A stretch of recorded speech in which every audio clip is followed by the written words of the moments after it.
back to my channel. I hope you all are doing well. So today I'll share how to wear this type of sari with some tips and tricks.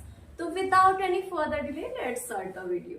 Firstly sari का blouse, then उसका petticoat को बहुत अच्छे से tie कर लेना because ये साड़ी का मेन पार्ट होता है एंड उसके बाद हम आते हैं अपनी हिल्स पे।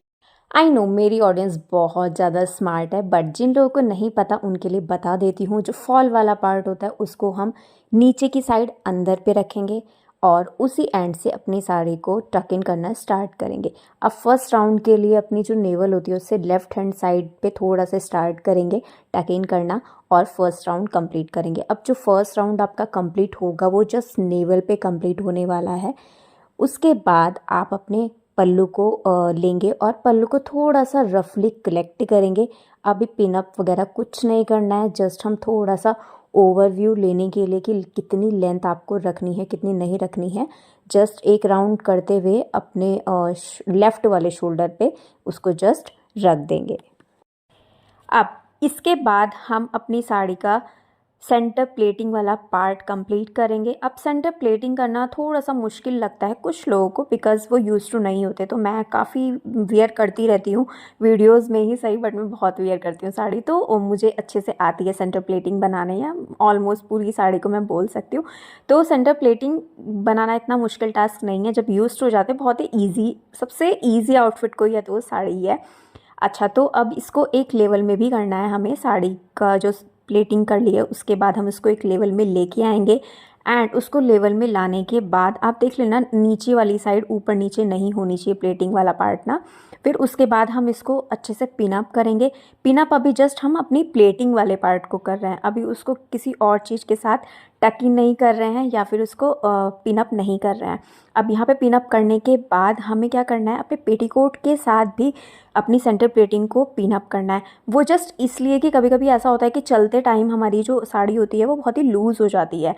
अब साड़ी का जो साइड वाला प्लेटिंग वाला पार्ट है उसको फिक्स करेंगे और इसकी ट्रिक मैंने अपनी वीडियोस में बता रखी है। अब अपने पल्लू वाले पार्ट पे आते हैं। पल्लू वाले पार्ट के लिए आप अपने पल्लू को प्लेटिंग करेंगे और प्लेटिंग करने के बाद आपने इस टाइप की साड़ी, आई मीन जो ये वाला फैब्रिक की साड़ी होती है, उस साड़ी को जो पल्लू होता है ना थोड़ा सा अजीब सा रहता है, आपने देखा होगा कुछ इस टाइप का। अब इसके लिए मैं एक ट्रिक आपको बताने वाली हूँ, तो अच्छे से देख लेना। आप क्या करोगे, अपनी साड़ी की जो पल्लू वाला पार्ट है उसकी प्लेटिंग करोगे। प्लेटिंग करने के बाद ऐसे कुछ भी पिनअप कर दोगे आप उसे अच्छे से।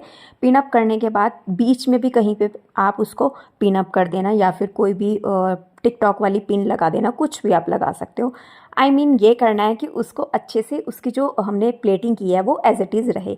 यस, अब हम आयरन करेंगे अपने पल्लू वाले पार्ट को। बहुत अच्छे से फिक्स करने के लिए हम उस पर आयरन करेंगे। आप स्ट्रेटनर का भी यूज़ कर सकते हो, बट अपनी साड़ी को ड्रेप करने के बाद ये काम करना है। पल्लू को आयरन करने के बाद अब आप पिनअप ना भी करो तभी भी चलेगा बिकॉज वो बहुत अच्छे से फिक्स हो चुका है, बट शोल्डर पे पिनअप ना करके आप बैक साइड में पिनअप करो तो ज़्यादा बेटर है। एंड एक और टिप अभी आपको मैं देने वाली हूँ।